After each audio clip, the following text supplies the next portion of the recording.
welcome to the welcome last class. We have all that we have is no slides. We have just a few notebooks to go through, and so we're going to talk about clustering again a little bit, and then take a look at simple techniques for dimensionality reduction. I feel like this is a huge topic, also one that I don't have that much direct experience or research experience myself. So be kind. And let's see. So this K-means example to fill is the first things that we'll take a look at.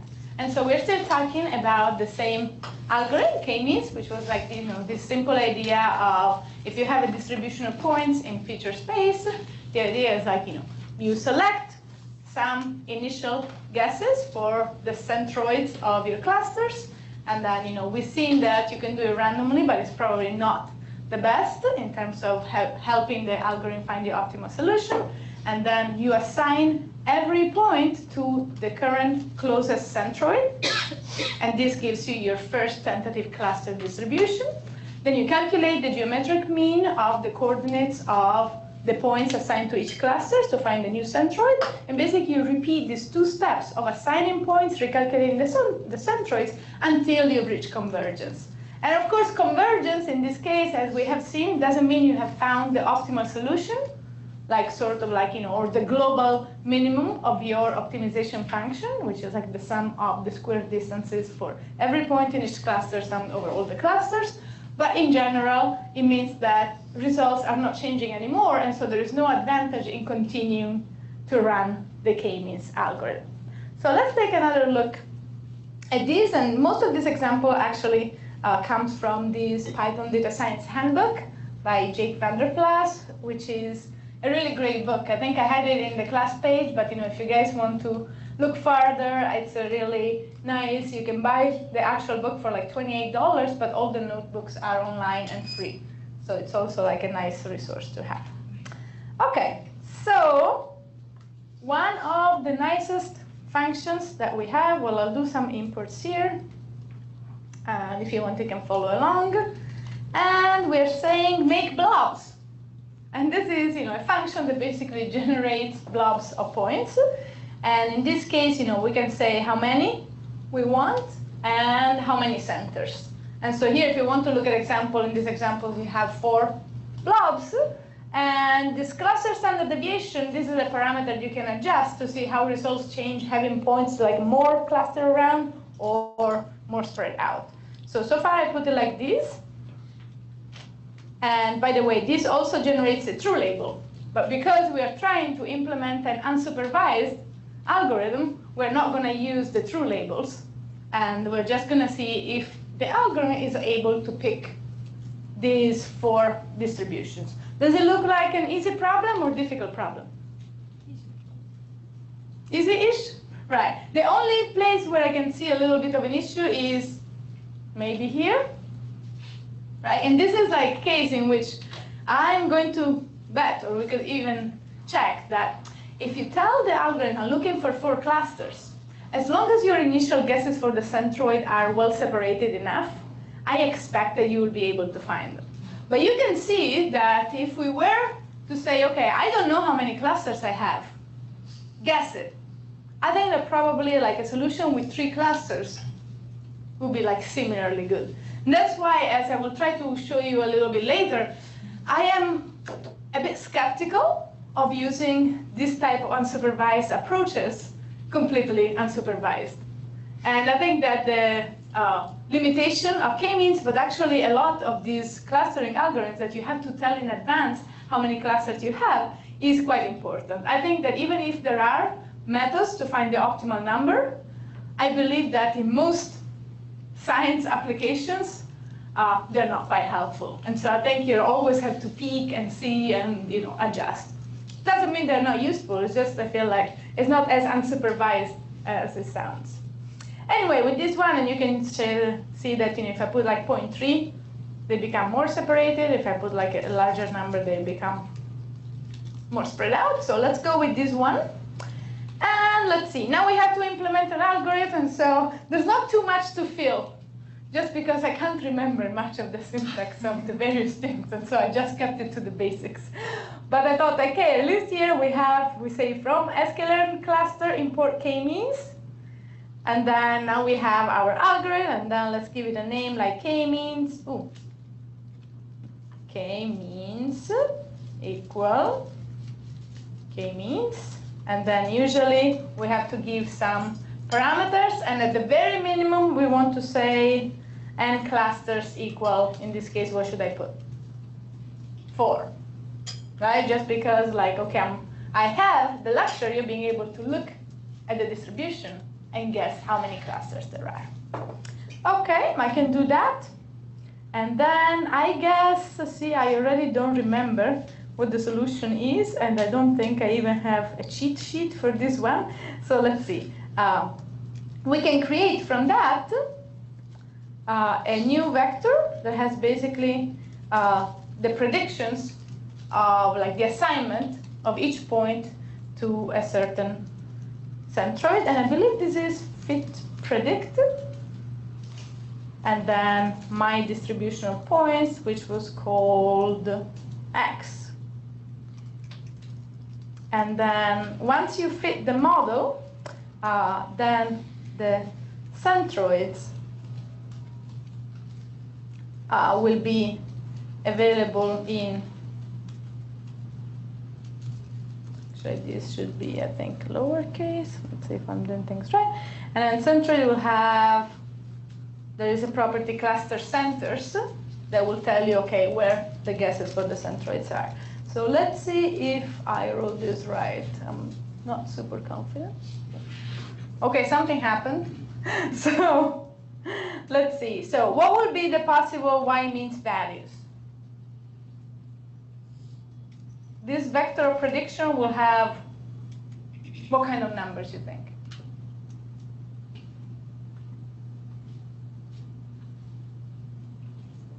Yeah, 1, 2, 3, 4, or just because Python likes to start from 0, 0, 1, 2, 3. So basically, you get the same output that you get from a classification algorithm, but it's just based on, like how it thinks points are separated. And so another thing that is, kind of obvious, but also subtle at the same time, is that every time you run, there is no preferred order of the clusters. And so this is something that sometimes, like if you run the same algorithm multiple times, you will get, like different results, it looks like, but maybe it's just because clusters 1 and 2 have been swapped, just because there is no order. So it's just something to keep in mind in terms of implementation. Right, so the y-means vector has, as we can expect, a whole bunch of labels ranging from like 0 to 3.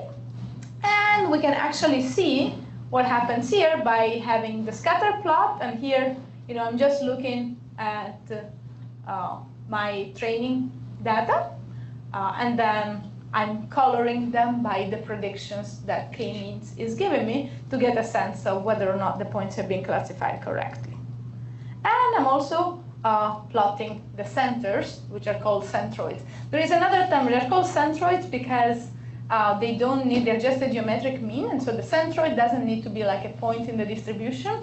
And there is another term, something like mermoid, but I just think it's because my daughter likes mermaids, and so I'm pretty sure it's not actually called the mermoid, but like there's another word for like algorithm in which the actual centroid is required to be one point of the distribution.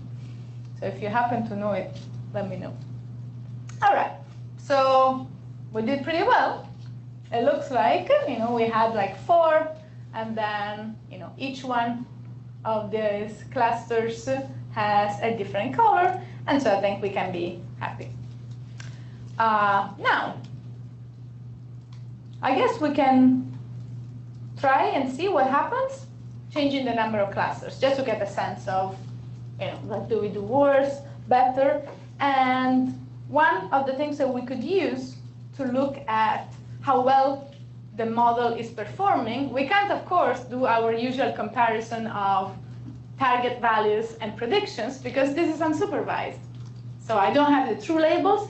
So one thing that I can do is to look at this inertia variable, which is just the cost function of the k-means algorithm. And it's the sum of the squared distances, actually, the sum of the squared errors, which is, it's an Euclidean distance that you're using that as a tracer. And so this basically tells us that, in an ideal world, well, all the clusters are really well separated. It means that the centroid are very close to each point in its clusters and far away from the others.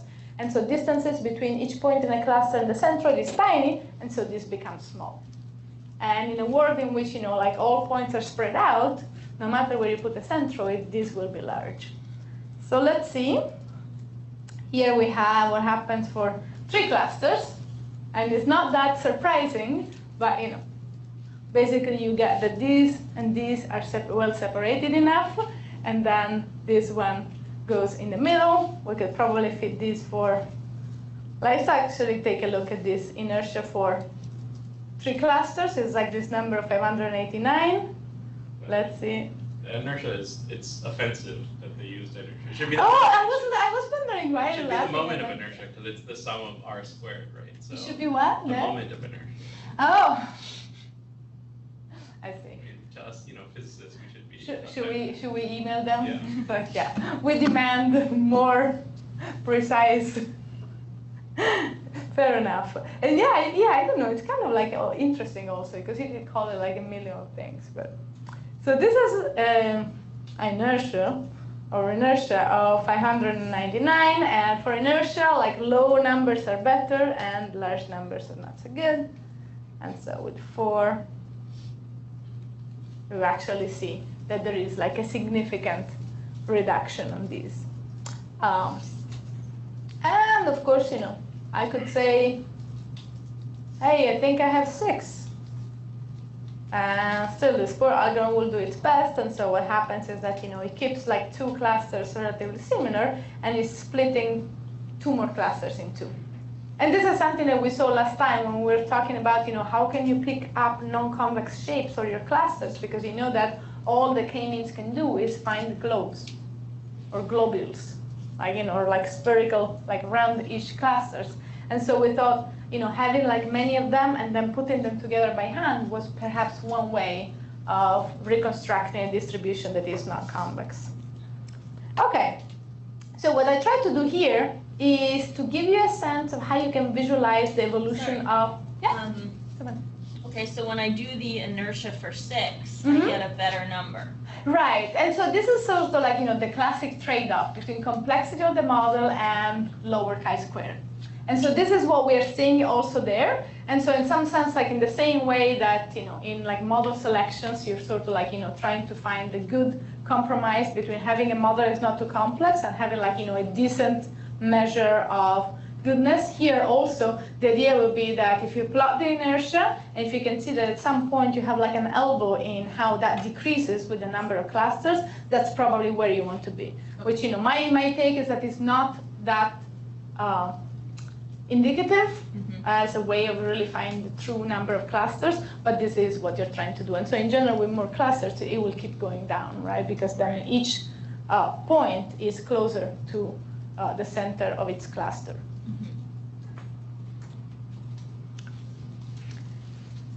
And so here, what am I trying to do? I'm building, so the data are still the same, and I'm starting at a given point, just because this way we can see the evolution. I mean, the reason for that is that I didn't find a way to actually plot the initial guess. You can only like plot where the centroid has gone after the first iteration of the algorithm. So I'm giving an explicit start point for the k-means algorithm, and then I'm saying, okay, I'm fixing everything else here, because if you start from here, you only perform 1 iteration, so this should be doing the same things every time.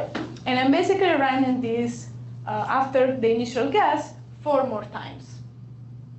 And this should show us, what I'm trying to do here is to show how the position of the centroids change as the algorithm performs more iteration. Normally, if you don't say this n init, if you don't specify these parameters, it will be run 10 times with 10 random initial positions, or far away initial position, or whatever initial positions you define, just because we know that since you're not guaranteed to converge to the global minimum, you want to run the algorithm a bunch of times.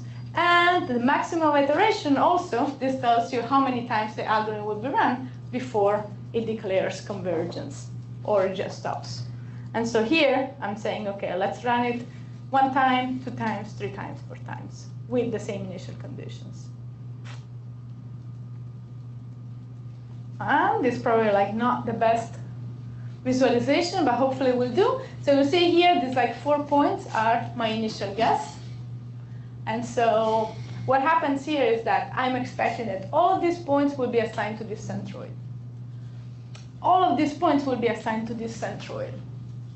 And then these points will go with this one, and these points will probably go with this one.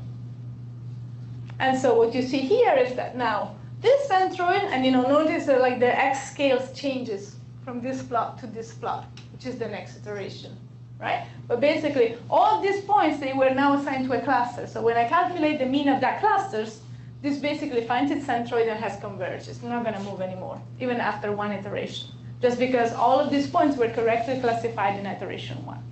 Same thing happens here. And here, I'm still debating because I have like a centroid that reflects basically a couple of these points. And so it's like shifted towards the right. And then I have one that probably has as membership like a similar amount of points from here and here. And so at the moment, that centroid is right in the middle. But then the next thing that I do is like, okay, I will assign my points again. So this doesn't change, this doesn't change. But you can see that now, we have more points from this area that are assigned to this cluster. And so like position of this centroid shifts to the left a little bit. And same thing here. And basically by the 4th iteration, you would see that the centroid have converged and the results will not change much as we go along. Make sense? Yes, this is like a question where you can say yes, no, or no. It's not like, okay, I'm putting you on the spot. I'm just trying to continue. Okay. And another thing is like, I want to use the function make moons. So now, we are convinced that if you have data that are well separated and have convex shapes, and you know how many clusters you have, well, k-means works. It's a lot of conditions. So we can take a look at what happens when that's not the case, which is, of course, like the majority of real-life cases. And so instead of make blobs, we can do make moons. Now, what do you expect that k-means will do here?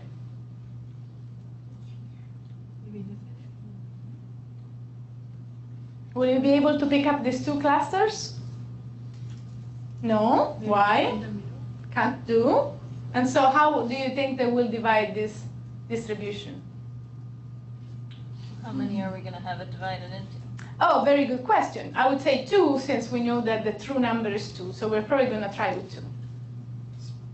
Right. Somewhere in the middle, somewhere horizontally. Basically, like you will pick a blob and another blob. And you can change, like the orientation. I can't predict. It probably will depend in part also on the initial conditions. But it's not going to be able to pick the sort of like smiley patterns. So we can answer our own questions. No, it can't. It can't detect. What's the opposite of convex? Concave? Let's just do non-convex. All right, so let's take a look and see what happens. With 2 clusters, no. I don't know why I commented this. Here we go. And so here you can see that the perf thing has placed the centroids of these 2 clusters here. And so it's like cutting out like this, getting like, a right-hand side blob and a left-hand side blob. Now, I haven't played with these, but I'm curious to see what happens, with the solution we were sort of talking about last time, if we make this 10. And so in this case, you can see that by having a large number of clusters, we can get a distribution that is much closer to the real one. But then you will still have to like open this up and say, hey, regroup together these, and these. which is not terribly hard to do if your data have 2 dimensions. But then again, if your data have 2 dimensions, you probably wouldn't be using this kind of methods for clustering them anyway. And so I feel like, yeah, is it nice? Of course, you can keep this in mind as a little trick. Having more clusters help, but I don't think it's a panacea for too many things. Okay, another fun examples of clustering is, how we talked about the digits data set. Now, this is a data set that has 10 classes. It's balanced, and so we can see whether or not an algorithm like k-means will be able to pick up the digits without knowing about them. Right? Without being showing something that looks like an 8 and being told, hey, it's an 8. Can we recognize that there are like this set of different shapes, yes or no? What's your guess? Are you confident? The distance measure. Hmm? What's the distance measure? The distance measure, yeah, that's a great question. I feel like especially with image data, and actually the more complex the image data, the more important this is, the distance measure is still the distance, like Euclidean distance from the centroid. So you're working with the 64-dimensional feature space, because these are like 8 by 8 images, and so you feature the brightness in each pixel. And so you will find the centroid of that distribution, which is like a point with 64 coordinates, and it will have Euclidean distance in that space. So what do you think? Will you be able to figure out that this? No, yes? Okay, let's see. So we can import our data set. And we can do the clustering. And here, of course, I'm going to tell you, hey, there are 10 of them. Right? This is like the big help that we get. Okay, so right now, excuse me, we have done this like fit predict trick. So we have a predictive membership for each one of them. And one thing that is fun is that even though we know that the centroid is not bound to be a real vector, like a real data point, we can still like look at it and see whether or not the centroid looks like the digits. Because that would be a good indication that if the centroid of each found cluster look like what we expect, then it probably means that the algorithm was quite successful. And so this is not bad, right? So these are the centroids of the clusters that were found. And so this means that, like the most, like if you think about the centroid as like a representative member of each class, it means that, this is done by basically calculating the geometric mean, or, if like in Astro language stacking, all the members that were associated to this class. All the members associated with this class like stacked and averaged together, and so on. And so this says that, okay, perhaps I would say 4, 3, 5. This is one of these things that you can only see if you're far away. It's really weird. If I'm here, I have no clue what digits I'm looking at, but it looks better from farther away. So I guess 4, 3, 5, 9, 7, 0, probably 1. I would say the 8 is not the clearest, and then 2 and 6. And actually, I imagine that if you go back to the original data set, which is actually 28 by 28, it's possible that you can do like a little bit better even, just because the fact that we've reduced the dimensionality of the space blurs things a little bit. So this is not bad. We didn't give the labels, but k-means, with the help of like 10 classes, is able to figure out what the representative members of each class are. And there is, in this notebook that I linked from here, which is part of like Jake's book, there are like several examples, including, how you can, what's the accuracy of this classifier, which ends up being, if you use these basically to put labels for your classifiers, then the accuracy that you would end up with is like a little over 80%, which is not amazing, but still impressive, given that you had no labels to begin with. And then you can actually do some pre-processing of the data to get over 90%. And so if you want to look at these, and also there's like an implementation of k-means from scratch, which is it's just like a few lines of code. And so if you want, you're able to look at it here. So far, so good? Yes, okay. All right, so this is what I was mentioning before. the typical method that is quoted as, like helpful to figure out the number of clusters that you can give k-means if you don't know it beforehand is this elbow method. And so the idea is that you can basically run the algorithm for a different, a range of cluster, not cluster size, but you know what I mean, like a range of number of clusters. And then you will save the inertia. And then, at some point you will imagine that the inertia decreases and then plateaus, or at least start decreasing more slowly as you add more clusters. And so somehow you want to be, if there is an elbow in the distribution, you want to be here. However, for example, when you do this in the digit data, I thought, this is a case in which we kind of know the solutions. And so it would be really nice to see that you have an elbow around the 810. So this takes a minute. But what you actually see, at least for me, if I were to see this curve knowing nothing about the digits data set, I don't think I would pick 10 as the most representative number. And so I feel that's why I say overall I'm a bit skeptical. I think that if you're dealing with a science problem, then I think this is, you want to use intuition, you want to look at what's in your clusters, and I think that's in general a better choice than letting the algorithm figure it themselves. I'm sure it depends on the data, but I felt this was an easy enough case where you look at something that you saw above and you're like, oh yeah, the algorithm has really found the most representative members of each class. But you can see that if I didn't have that knowledge beforehand, it would be really hard to be able to pick. You could potentially, yes, I do believe that there is perhaps a change in slope of the tangent right here, but I would hardly call it an elbow.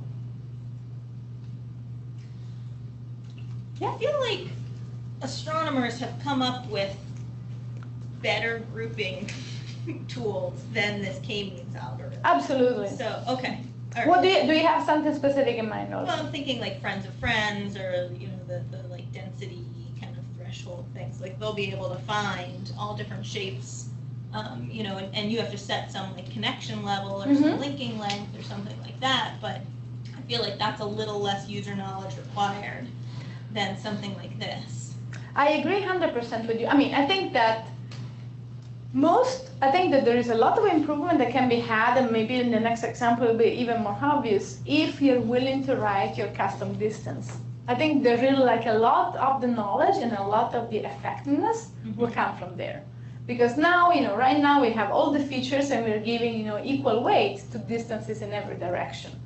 And I think there's a lot that can be achieved if you're willing to say, okay, I'm going to sit down, I'm going to think about this, I'm going to think about what features I'm going to give you, and then I'm going to devise a custom metric that says, if two things look similar from this aspect, for me it's more important if they look similar in that aspect. And so I think once you have that, which is still it's a considerable pre-processing, that's when something like this can be successful. But in general, I feel with all machine learning algorithms, that now is it's fancy and it's fashionable and whatnot.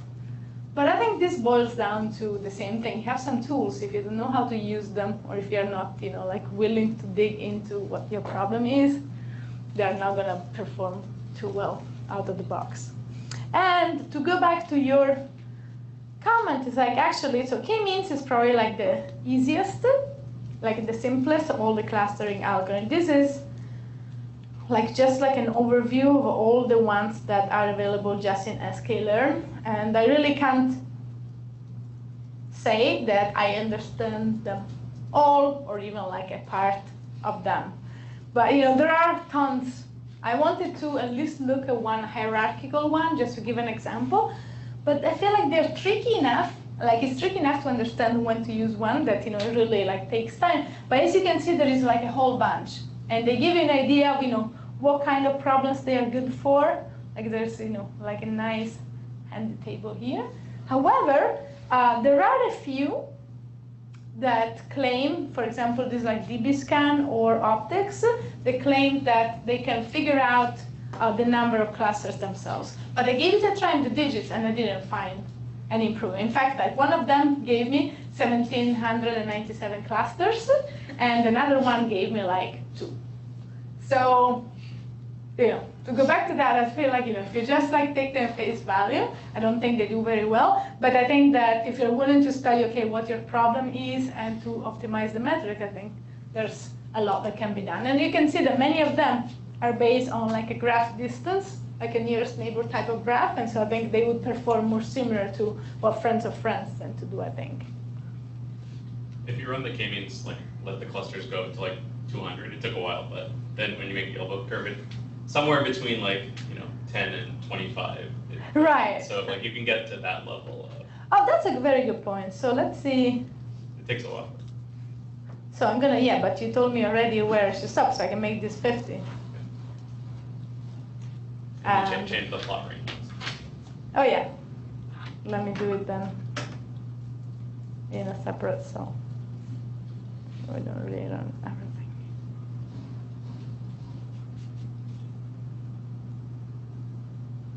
Oh no, this is from the plotting, no problem.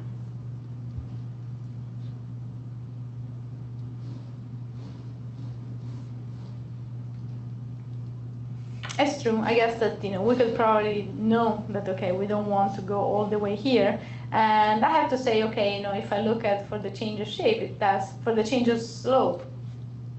So like I don't know, like it's crazy how after college you buried with second derivative. So I can't even remember how these things are called. But I'm pretty sure it's like the tangent of this. And where that changes slope, that means like where the elbow should be. All right, very good. And let me get this out of this, of here, in case you want to rerun. Yeah.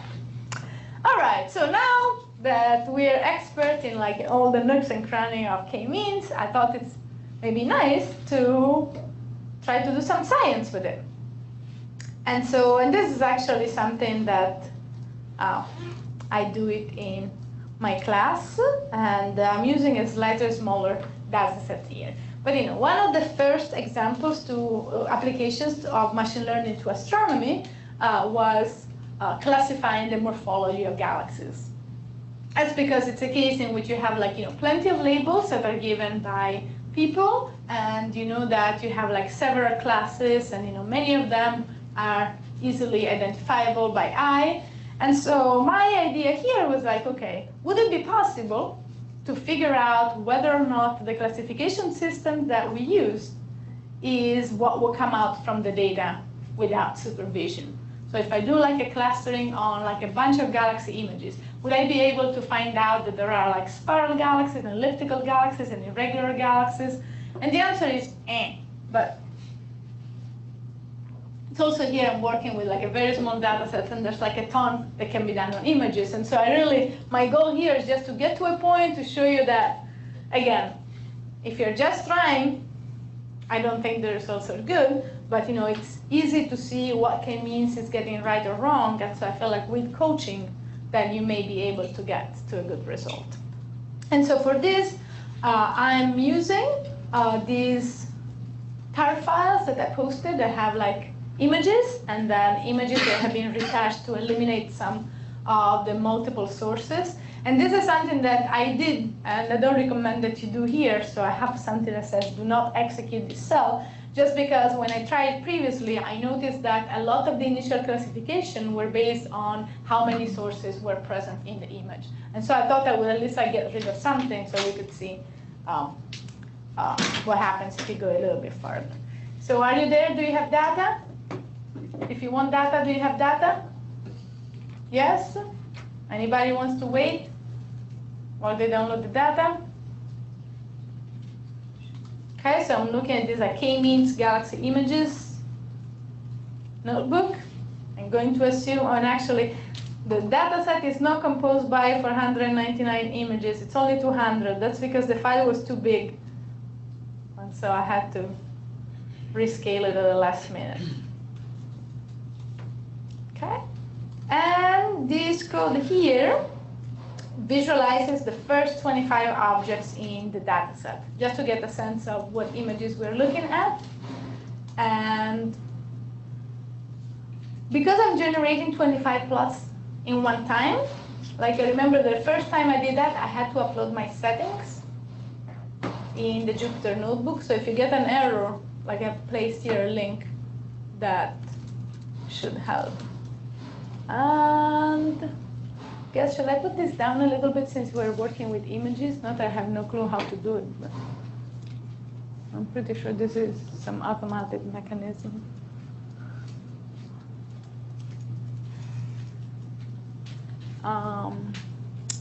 You want to SB? the curtains now? Yeah, was what I was saying. Yeah, SB. Oh, okay.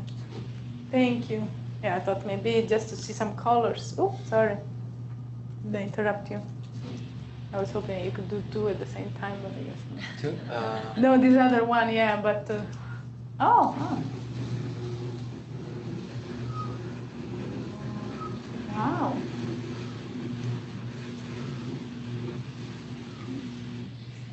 Thank you. Okay, so at least we get to see the color a little bit better.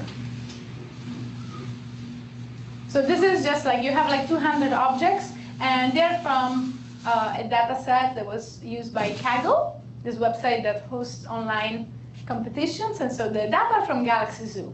So the original data, I feel like there are like several tens of thousands of galaxies, and these are just like I selected first like a random 500 of them, and then actually I took like the first 200 just to make it more manageable here. But you can see that there are like galaxies of all shapes and colors. And something that happens fairly often is that there are other like spurious sources here, here, here, here.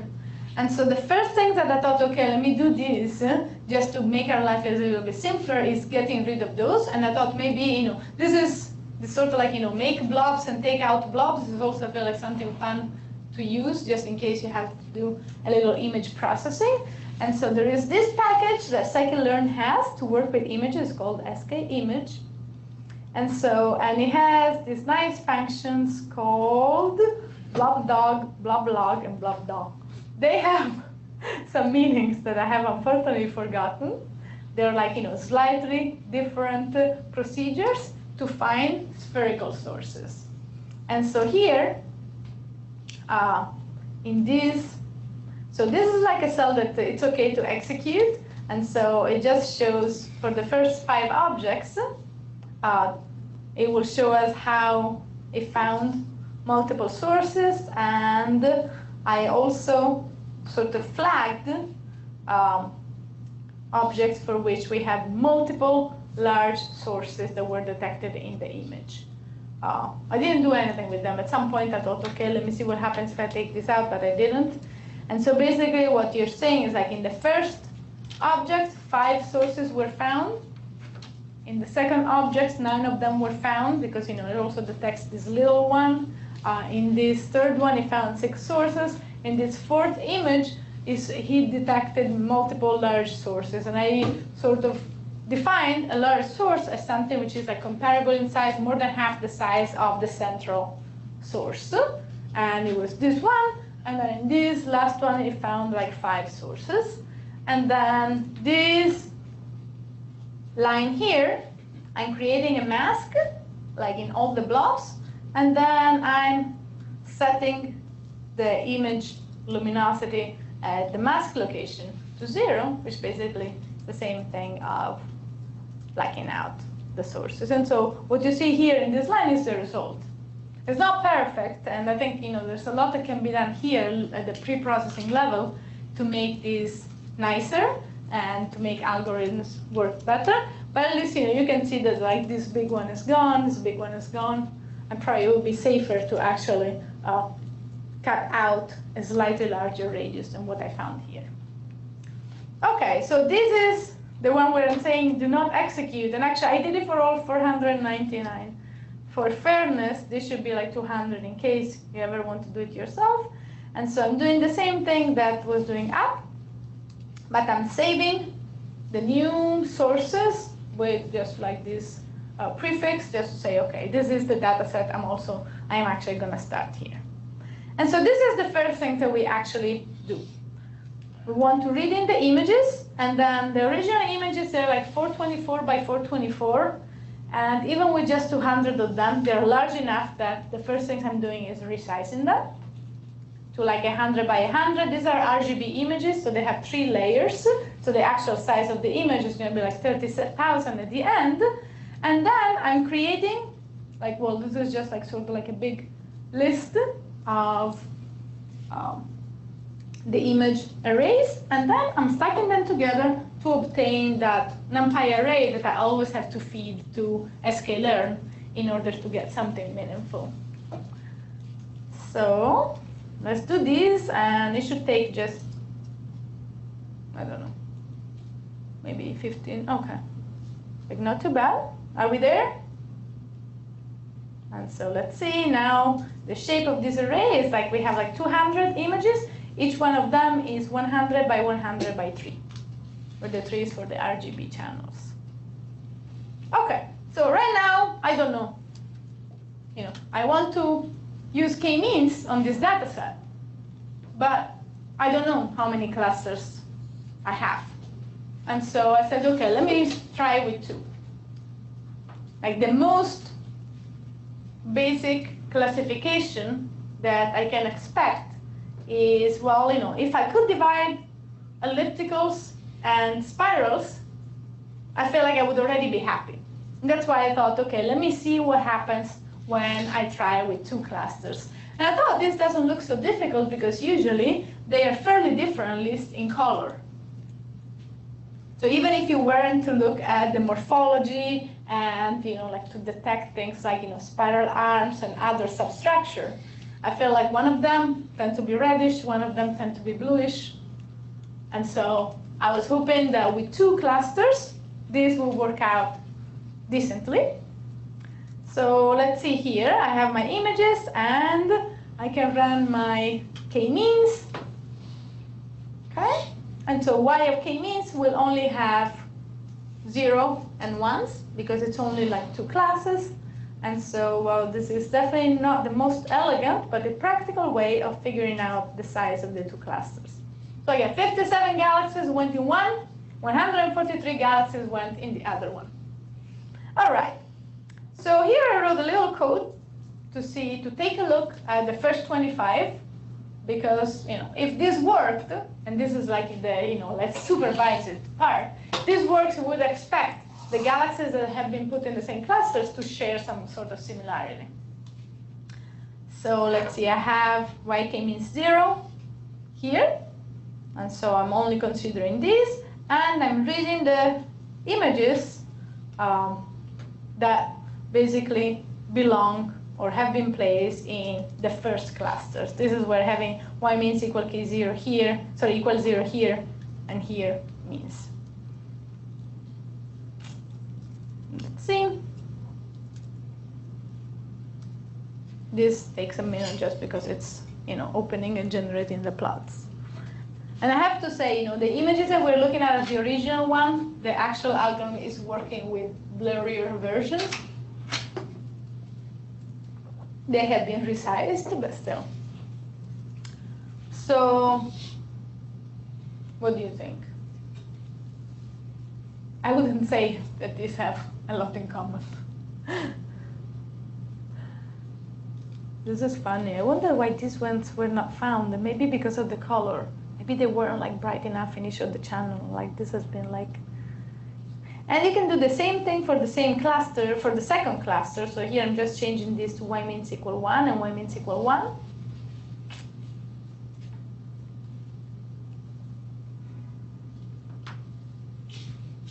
And same thing. What I was hoping would happen is not happening. So the next thing I did is like, okay, let me try with 3 clusters, and let me make my initial conditions slightly smarter. Like, that was, if you don't say anything, we'll start at random. We know that we want to start separated, and we know that sometimes this may be a reason why the algorithm does not converge. So I'm now trying with 3 clusters. And, the spoiler alert is like, this is like the highest number I'll get. And we can now see how big the clusters are. And so we have one with 142, one with 55 and one with 3. So basically the classification has changed very little, right? And basically just like 3 objects that previously were assigned to one of the 2 clusters have been like taken out and like presumably and placed in a different one. So let's look at the small one. And in this case, it's where y of k means is equal to 2. Right? You can see that, for example, here, I had it as y of k means equals 0, because in the previous round, the small clusters was the first one. So I'm going to put this 2 and 2.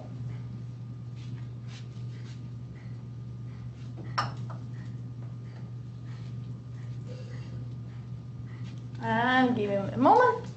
Okay. So what happened here? Are these similar in some way? I would say yes. These are objects where they have like a very fairly bright background. And actually, in my original example with 500 images, these small clusters had 8. So I guess like I could have shown you, just like you guys don't have the data, but you know, if like I could look at all of them. And so basically this was a cluster that contained most artifacts, or like, you know, weird objects where basically the background luminosity outside of the source was higher than a certain threshold. So this was actually like the first time that I saw something helpful. Is this like a classification in the sense that I was looking for? No, but in terms of like finding weird objects, it was quite effective. So I was, you know, slightly encouraged by this. Then, video people, are you here? Did you find the small weird clusters? We would never know. Okay, so we can now take a look at the other 2. And so the other 2 were let's see, where k means equal 0. And I'm just going to write it out in the next second. K means equal 1.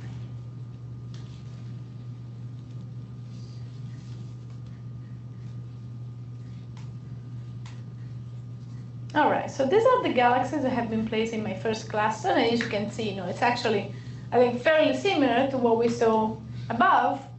I just think they were swapped. So this is like, you know, according to K means one type of galaxy. And let's look at this one.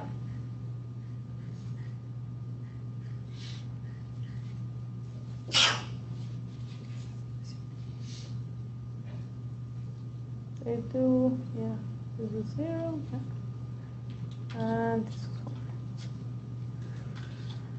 All right, so we don't have them like one next to each other, but what do you think K-means is doing here? What do you think is it doing? To say these galaxies have something in common and they're different from this galaxy.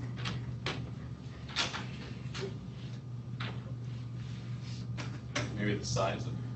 Yeah, I think that, you know, understandably, you know, we thought the color was the most obvious difference, or at least I thought the color was like a striking difference.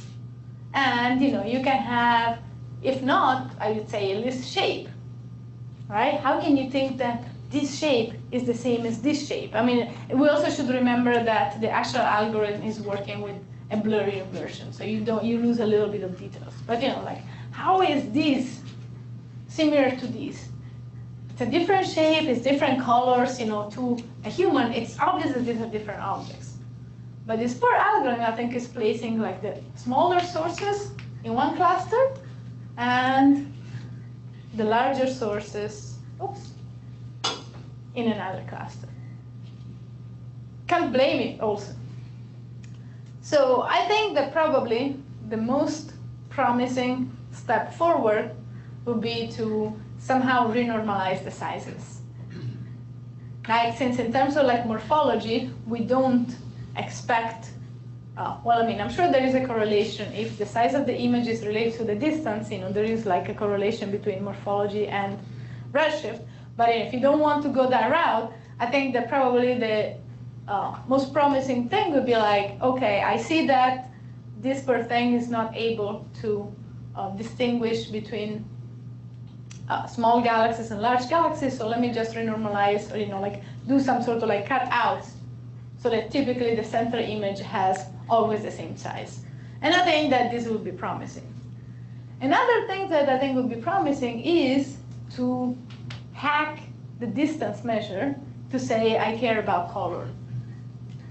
And this is in part something that I didn't do for like, on the one side lack of time, but also because I'm still not quite sure of how like RGB images work. And so like right now you have these like 3 layers. And so they're all stacked together. And so in some sense, like, distance in feature space between one point or another, I think has the same weight as like distance in layer space between one color and another. And I think, if you can rewrite your distance metric so that color has a higher weight than brightness, for example, then I think you may be able to get the algorithm to do what you want. Also the position, right? I mean, if there are two things that are two same galaxies, exactly the same galaxies, slightly separated. One is in the center, the other one is towards the left. Right, but these cutouts, they all have the main source in the center.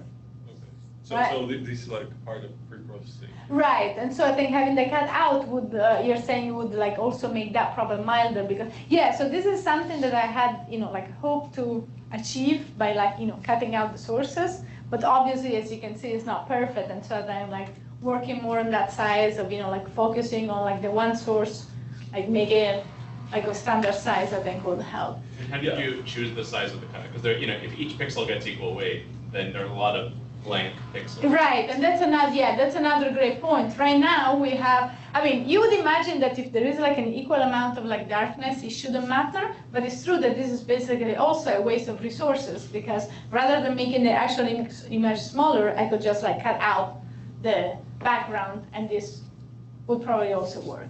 So I'm just going to leave it all as exercises. That's why I have this question. I'm going to show you one more thing that I did in my like, mad rush of like yesterday afternoon. So ideas to fix. So I would say the k-means is classifying galaxies according to size. So ideas to fix, I would say. So what did we say? We said cut out central image and normalize size. We said improve pre-processing of multiple sources.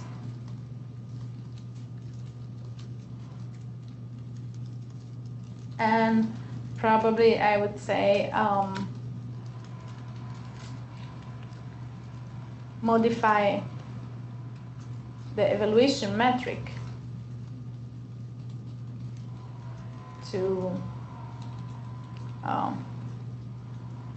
give higher weight to features like color. I mean, I'm just guessing just because I feel like, visually color is important, and so that's why I'm thinking that color may be one, but there are many ways this can be done.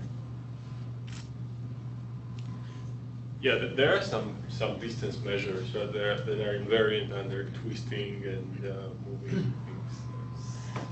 Right, so I think you can explore that, but I always feel like if you write it yourself, it's gonna take I think that at least for these digits data sets, there are ones that work much better than the Euclidean distance. Oh, that's cool. Do you know what? Just are they available or are they? Yeah, I think there is some. I can look it up. Yeah, if you look it up and even like want to like post it in the group, that would be amazing. Sure. Thank you. Okay, so what I did is like, let me do manual hierarchical clustering. So I figured, okay, if the issue is size, I should fix it better.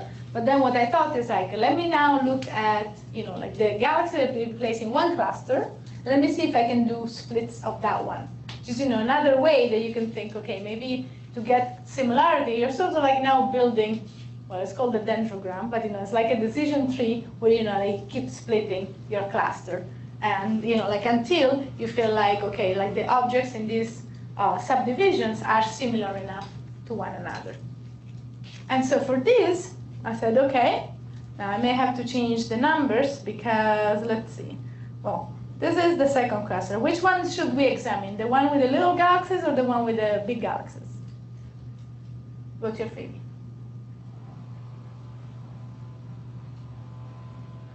Big. Bigger. Okay, so this was yk means equal 1.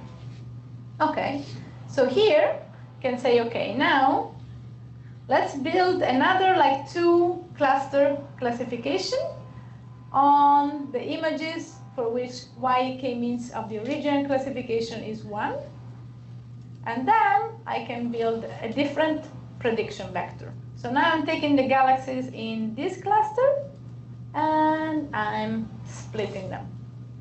And we can see whether, once we have sort of like corrected for size in this like very primitive way, if we get a subdivision that makes more sense. Okay, so this is done. So this is yk means L, and I'm looking at the first. And so here I was looking at galaxies where yk means was 1, and then on top of that I'm selecting the one where yk means L, the new division is 0. Let's see.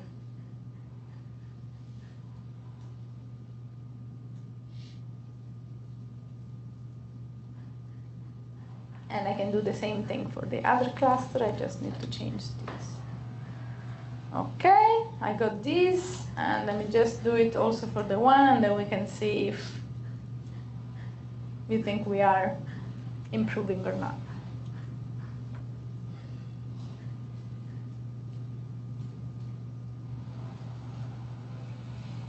So I have these galaxies in the first.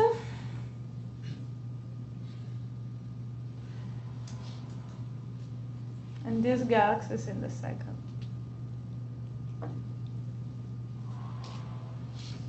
And if you only look at this, you're like, oh, okay, well, at least it's picking up elliptical. And then you look at this last line and the last row, and they have to say, I don't think this is, I don't know. I think that, there's a lot that can be done to improve of this. But I think, like, for me, this was a sign that if you're just trying to apply this algorithm blindly, it's not good enough to be able to pick.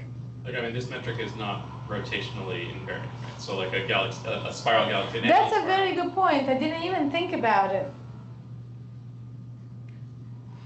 Like, like it looked like in the first class, a lot of vertical things kind of showed up there. Here? Yeah. Yes. Because if you had a spiral vertical and a spiral horizontal, they would have a high. They wouldn't cluster together, right? They would have a high distance from each other if you just summed pixel by pixel the difference. Yes, because this is just looking at shape, and so if you don't specify rotational invariance, how will we do that? I don't know if this is like purely a pre-processing. It's a very good point, actually. Let me add it to here.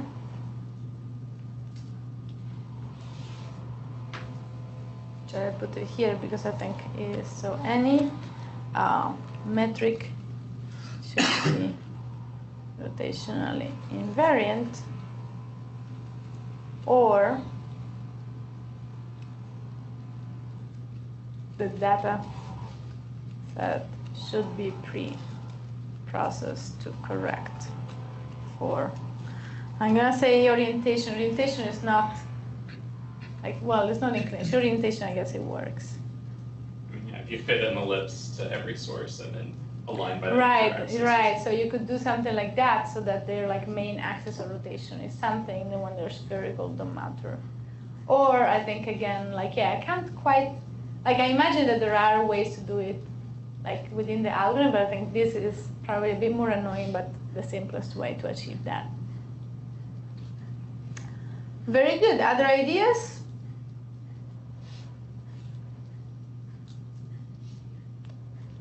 So these were my conclusion, which is I think the clustering algorithms are powerful when they're semi-supervised. So you can look for investigations, but you will still have to code them. And then pre-processing and defining a proper distance metric can also help. All right, so let's take a few minutes break, and then we'll look at, as the last things, we'll look at dimensionality reductions and something we can actually do on this same data set. All right, so just like let's have a few minutes for coffee. We can leave this down since we're still working with images, but don't sleep yet.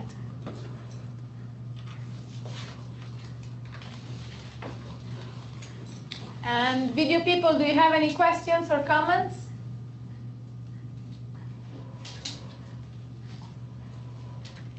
No, but I think that's very interesting comment about the rotational invariant. Yes, I agree. I'm very glad that there are so many people here who are contributing.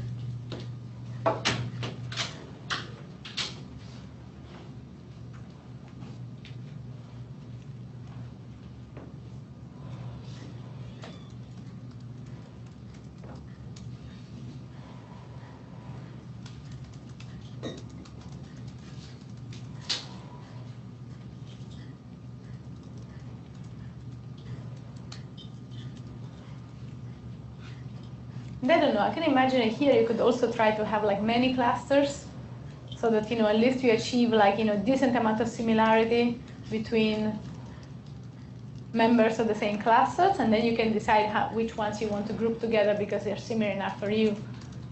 So that could be like maybe another thing to try. So I'm gonna add it here.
So I found some paper I can send to you if you want. So basically the idea is that the distance measures should be invariant under all kinds of transformations like rotations or things like that. Okay. Yeah. You sent it just to me, or you guys should feel free to use a Google group for posting, but yeah, I will send it around. Thank you. Oh, yeah, if I can log on it, 100%. I don't care about that. Yeah, I got it. Okay, cool.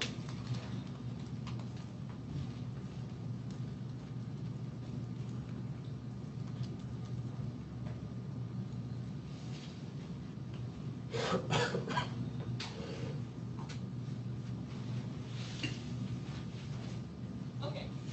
That sounds awesome. Yeah, I got my parents are coming in on the board, and so, if we're definitely gonna be done, that'd be the best.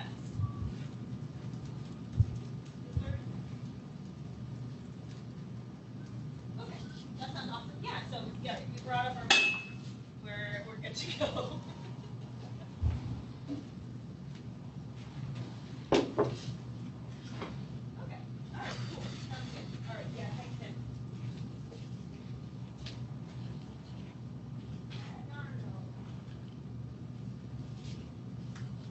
No. No, a week is totally fine. It's like, it was gonna be like 3 weeks or something. Yeah. All right, good, thanks. All right, and we're on. So the last thing that I promised to talk about a little bit, and actually it's another like huge, super interesting topic in which we are going to barely scratch the surface, is dimensionality reduction. And the idea here is usually it's used for a couple of things.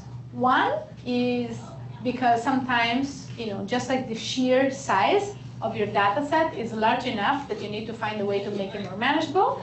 And in many other ways, it's used to build some sort of like understanding of your data. So when you have like a ton of different features, and you want to like sort of project it down to the space that can best summarize information within a few variables, then maybe also understanding what those variables are is helpful just to understand your data better. And there are many of them. We're gonna look at one which is like a very simple one. It's like PCA, principal component analysis.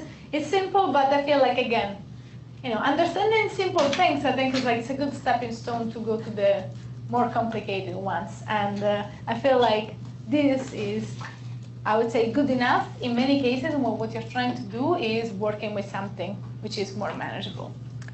So we're going to work with two sets of data. One is SDSS spectra, and so this is like this file, like spec 4000 corrected or something like that.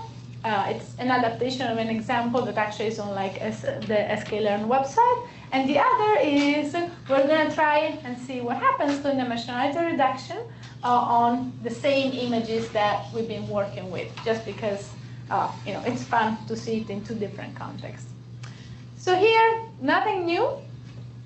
We are still using these packages, and then like the new, all of the, actually not all. There are two models in sklearn that tend to be relevant for this. One is decomposition, that has things like PCA and friends. The other one is so-called manifold learning, which is more geared towards having a low dimensional representation of your data that conserves some sort of like structure of the higher dimensional data. So PCAs, the classic PCAs, have tough complexity. It scales as order of n3, where n is a number of features. So not the most user-friendly, but the ones that actually is right now implemented in scikit-learn already has some randomization built in, so it's not bad. Okay, so let's load some data, and these are like a bunch of spectra of galaxies from the SDSS survey. I think there are 4,000 of them. And it's a special format, so we can access the data using this language. And so basically X is an array that contains the spectra. So basically like wavelength by wavelength, the intensity or fluxes. And these labels, these were labels that have been given to this data set where, like it already underwent some classification process. And so they gave them label, hey, I think this is a quasar, I think this is an emission line galaxy, I think this is a quiescent galaxy, so I think this may be a star. And so this is what's in these labels. So the shape of our data is like we have 4,000 examples, and each one of them has 1,000 attributes. You can think about it as like the measurement of like the spectrum intensity at 1,000 different wavelengths. And Y is basically the classification of each one of these objects into a specific class. It's not particularly illuminating, and so we can look at labels. And so this tells us basically what these numbers mean, right? And so a galaxy can be classified, actually an object can be classified as unknown, or a star, an absorption galaxy, or just a galaxy, or an emission galaxy, so narrow line quasar, broad line quasar, sky, high rush quasar, late type star, and that's it. And so basically these, you can imagine that hopefully absorption galaxy and emission galaxy, these are like the most recurring, and so like a ton of these labels will be 3, 4, and 5. Actually, I should say 2, 3, and 4. Okay, so this is a code that just plots a bunch of examples, and so we're just looking at the first 10 galaxies on our data set, and I'm just like shifting them a little bit so we can see them. So you see like the spectrum for the first 10 objects, and then the color, so that there are like 10 different colors, which is a bit misleading. Maybe I should have colored by label. But you can see that they have different shapes, and so for example, the first, it's an emission galaxy. You can see that it has like several strong emission line features, and so is the last one.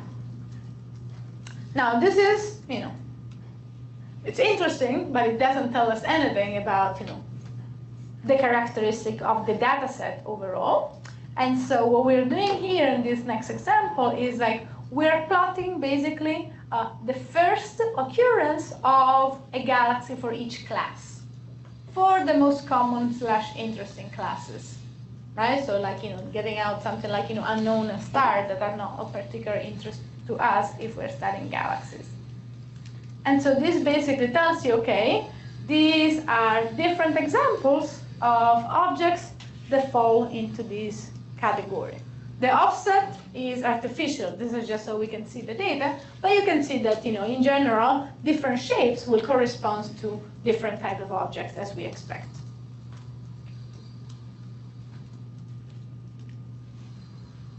Okay, now what does it mean to do a principal component analysis of these data sets? I don't know if I actually have the formula, but the simplest example of PCA is linear PCAs, which means that we look for the 5, 10, 20, like for a basis of 5, 10, 20 spectra-like objects, so basically arrays of 1,000 attributes, so that the majority of the variance, actually I should say, so that every object in the dataset can be described as a linear combinations of this component. And we choose the one that gives us the highest accuracy in this remapped representation. So what does it mean? That if I have a dataset that has 4,000 objects, and I decide to describe it with 10 principal components, it means that rather than having to save, for example, 4,000 arrays of 1,000 numbers each, I now have to save 10 arrays of 1,000 numbers each that are the principal components, sometimes also called the eigenvectors. And for each galaxy, I only have to save 10 numbers, which are the coefficient of this linear decomposition.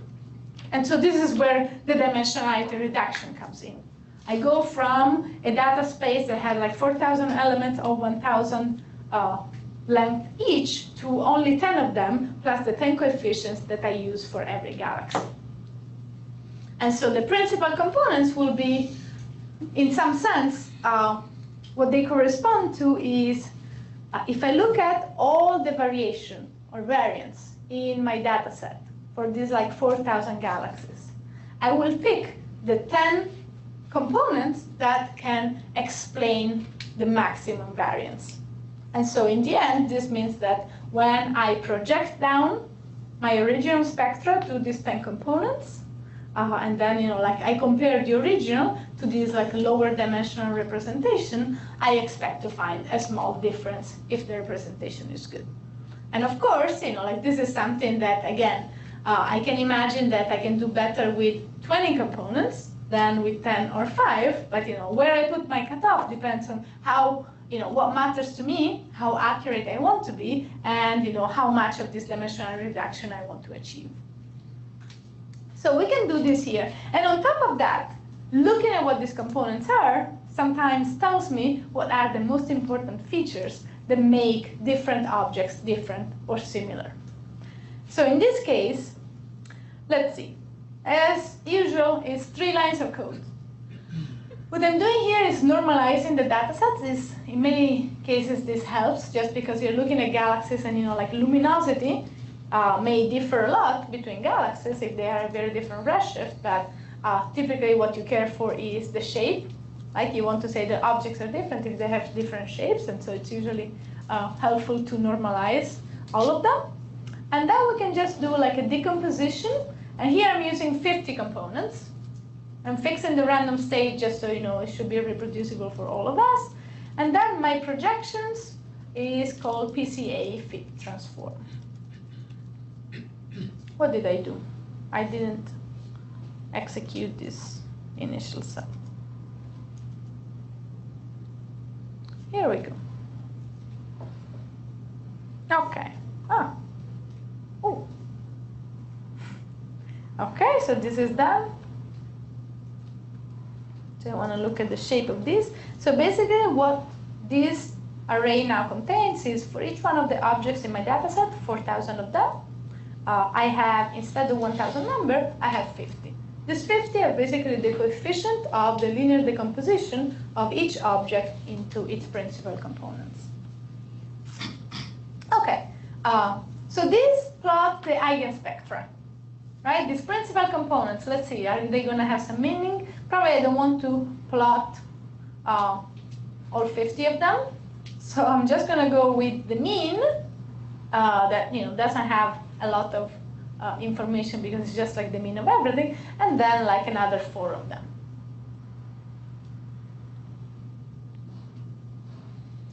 So now this, like the mean just tells me, okay, if I average everything in my data set, how does it look like? So it doesn't carry too much information. However, these, the first components, like component 1 is like, okay, this is, if I were to describe anything as like, a variation of the mean plus another component or another template, this is the one that has the highest amount of information. And so what this is telling me is that I care for color and for strong emission features. And this is mostly the component 2. Right? So we can reinterpret this saying, okay, if I have to pick what is that makes spectra most different from one another, so that if I had to pick only something, what would I pick is I want to look at the overall slope of the spectra, which makes sense because red galaxies and blue galaxies are most different from one another, and I want to pick strong emission components. And this is probably just here to compensate for the bump here, so they can achieve any combination by combining these two. And so this is how you do PCA. It's quite important. It's quite simple, and we can interpret this eigenvector as the basis that explains most of the variability in the data. Now we've done that, but we haven't shown that this works, right? Okay, we projected down to like 50 components, but how can we check whether or not these projections are somewhat similar to the original? Because if they are not, if the representation that I obtain is not a faithful representation, then of course this is not particularly helpful. And actually you will see here that this is not working particularly well, although the reason for that is that there are strong emission features. If you're willing to process them separately, you actually can get really brilliant results. But anyway, the process of doing the inverse transform is also very easy. So this is basically taking these projected components and projecting them back in the original space. But you're only working with 50 numbers, so there's not going to be perfect. So this is building. I wanted to actually do it from scratch rather than using these, because for a linear PCA this is simple enough. You're really looking at the dot product between like your component vectors, your projection, like your coefficients vectors, and the matrix that we built with the components. But I have to tell you that I couldn't figure out how to make the inner product work. And I was running late, so I'm like, okay, let's just use inverse transform. But it should be like, easy enough to do. And so now these are like the reconstructed objects, and these are the original objects, and we can plot just like 4 of them. And so you can see that actually, overall, this is probably working, but it's far from perfect. And in particular, there are some things, like these objects in particular, where the behavior here in the, what is this, like, let's say UV optical, like in the bluish, is actually not particularly well captured by them. Now, I know for a fact that, like the struggle here comes from like the high amount of like short scale variability. And so I've done this exercise for like my research years ago because I wanted to look at stellar libraries And I was like really frustrated by having to, reread the spectral libraries of when I had to do like SED fitting. And so what I did is I did like a quick PCA on the spectrum without emission lines, which is actually works quite well even with 4 or 5. And then I found an analytical fitting function to the coefficient as a function of the parameters. And I could generate like any spectrum that I wanted from command line. But it's not terrible. And we can look at another few of them. This I always like, let's say if I do 4, 8, I have to do this -3. So this is another 4. And so I feel like, you can also see that for some of them, it actually works quite well. And usually like the high variability ones are the ones that are a bit trickier to work with. Okay, so this is the reconstruction. And here also, we can use some sort of like elbow method to figure out, okay, what is a number of components that could be a good compromise between being able to explain enough of the variability in the data, which means having an accurate reconstruction, and keeping the dimensionality of my new data set small. And so this, PCA methods also have this explain variance ratio. So we can plot that. And you see here that while there is a slight improvement as you go beyond 10, for this particular data set, 10 is probably a good number. So in this case, usually the elbow tends to work quite well. So this means, okay, if I go back, I will probably like pick 10 instead of 50, because this means that, for every galaxy, I can now just save 10 numbers. So far, so good? All right, so the last things that we will do is see how this works on the galaxy images we were working with. Like I do a spectra, should also work on images, and images are actually, just because of being like two-dimensional, sometimes having layers, they're even more expensive as data. And so on images, it's particularly important to being able to do good dimensionality reduction. So here I'm working with exactly the same data set, and this read-in is exactly the same that you had on the previous one. And what I'm doing here is that I did my dimensionality reduction on each of the RGB channels separately. And I don't know if this is optimal. This was like the only way that numerically I was able to figure it out, just because I felt like this is just because of my limited skills working with RGB images. I think there are probably ways in which like you don't need to do it channel by channel, but this is the only one that I found so far.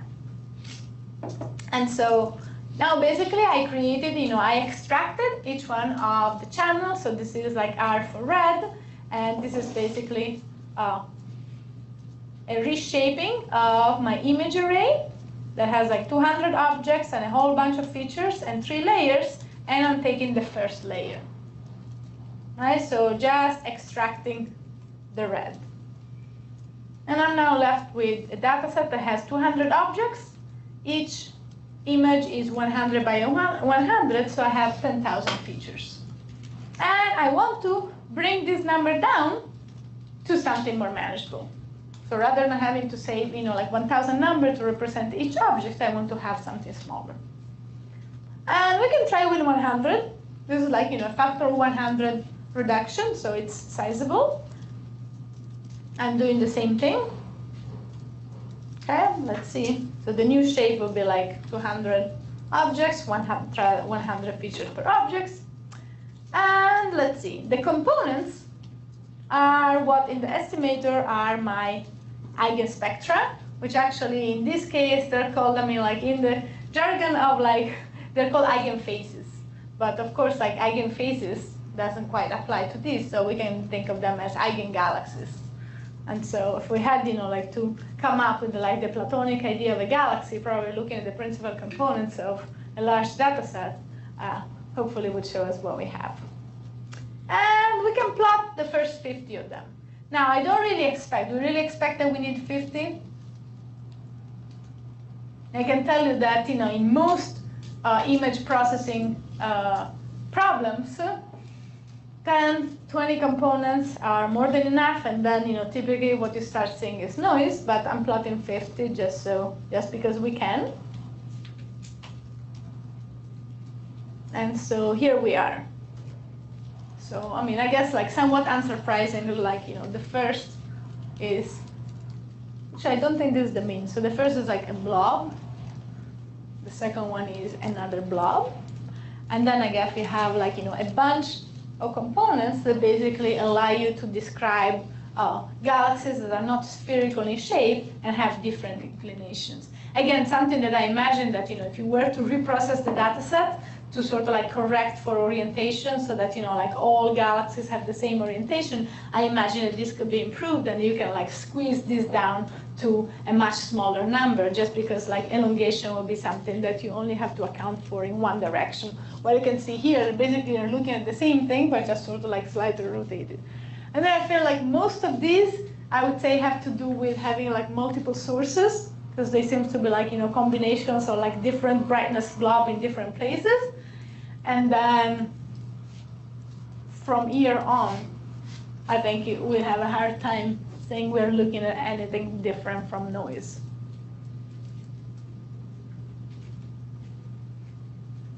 From like, let's say, like the third row onwards.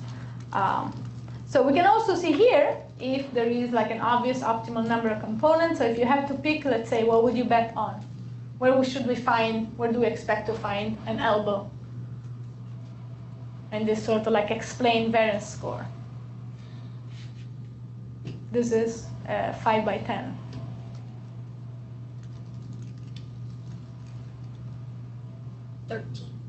13, that's nice. Any other takers? 10. All right, I think, yeah, we have like, yeah, 2 guesses. Probably not gonna be better than this, so let's see. All right, so I think like this is, I mean, again, it's debatable. It's certainly, I would say, probably somewhere between 10 and 20. Like maybe like a bit closer to 20, which may or may not make sense. But yeah, definitely, once you get here, I mean, you're still improving, but just like not quite as much. Okay, so last thing, and yeah, I really believe it's the last thing, is we want to now reconstruct the original images. Like we brought them down to 100 numbers instead of 10,000. So that would be nice. Usually if you can like, bring your data set down by a factor of 100 is nice. And same thing, we just do this like inverse transform. And then we can plot. And so I'm gonna plot here for, I guess, like 5 galaxies, the original on the top and the reconstructed projection on the bottom.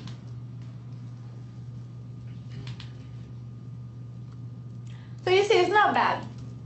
You'll definitely see that you're losing some small scale detail as you go from this row to this row, right? So it's like, okay, you have a slightly blurrier version.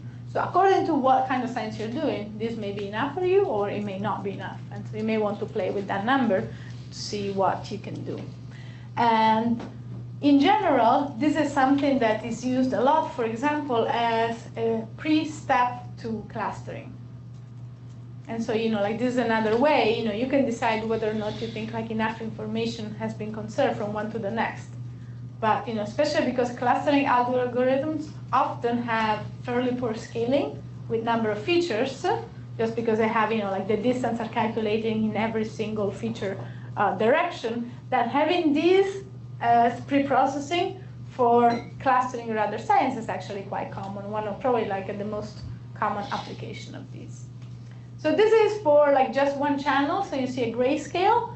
I also attempted to do it for all the 3 RGB channels at once and put them together. I couldn't, as you can see here, I couldn't be bothered to do like a for loop of some sort. So I just like copied and pasted 3 times. And so now I'm reconstructing the R, G, and B images and plot them. As you can see, something funny happens. So I'm pretty sure that, as I was saying, these things come from my limited abilities in working with RGB scales, and so my guess is that these are pictures in which, like 2 of the channels are completely muted and the other one isn't. And I think, like, I'm sure that there is like some smart way and also some like not so smart way to deal with it. I just didn't have the time. But actually, if you look now at the images, I would say the color and the shapes are fairly well represented from like the first row to the second row. And so I would take these as a successful example of dimensionality reduction for these images. It's kind of like, it's nicer when you can actually see it in color, if there is really like not a lot, at least visually, not a lot of information lost from one to the next, from the first row to the second. No? What do you think? Nice? Good? Yeah? Works? Let's see, another 5. This is like, oh, this is not even the original. Let's see, was I cheating?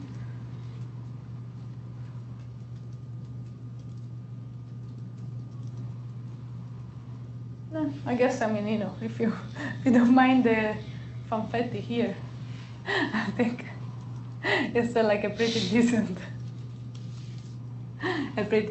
example of reconstruction with 100 components.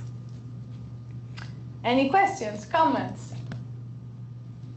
Just one note that the original TAR file with the images, it didn't quite have the right images in there. It didn't start at 0. Oh. And so some of the code has to be. Oh no, sorry about that. Okay. Is it like, did I just put like the It goes 0? from 1 to like 199 and then 203 to 206. It's like some kind of funny. Oh, sorry. Yeah, because like I tried to upload the 500, I couldn't, and then I had to just like manually select, and I guess there's something failing here. Okay. So what's the easiest way? Is probably to. So where it loads them, if you just change I to I+1, then it'll start at 1, and it gets most of them, and then you just have to change some numbers. Okay, or I could just maybe re-upload the correct data set. But, so how are you getting the, there's some places where, like this, where you're showing the 10 by 10 and it has you reshape. How are you? Yeah, so I just changed, if you go up, the first time it reshapes, instead of doing range 200, changes to range 199. Is From this 1 to happening? 199 are in there. Is it only with the image or also with the no sources image? The no sources looks like Okay, so the image was like a one in which I. So maybe though, I think, yeah, maybe I can just like re-upload these with the proper files and this will fix it. Sorry about that. Okay. Or I guess, another possibility is that if you want, you can also just load the no sources images here. And that should also work. I mean, it's not like as important for dimensionality reduction, but you can work with that data set that doesn't have this issue.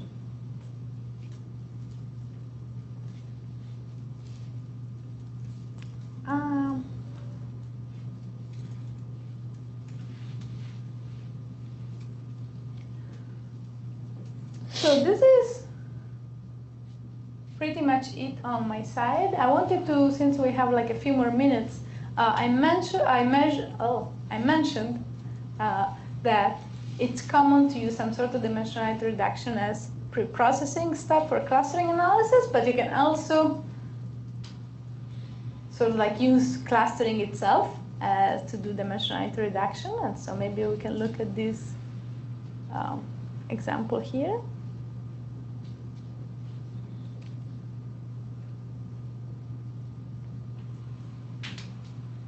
And this is like the book I was telling you about, and you can recognize some of the stuff that we did.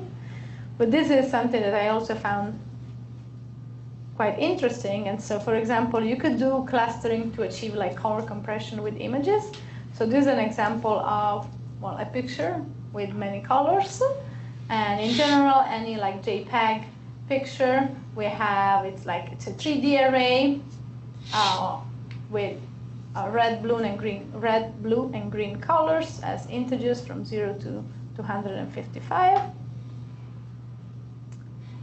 And these are These are like the pixels in color space, and overall there are like 16 million possible colors combination.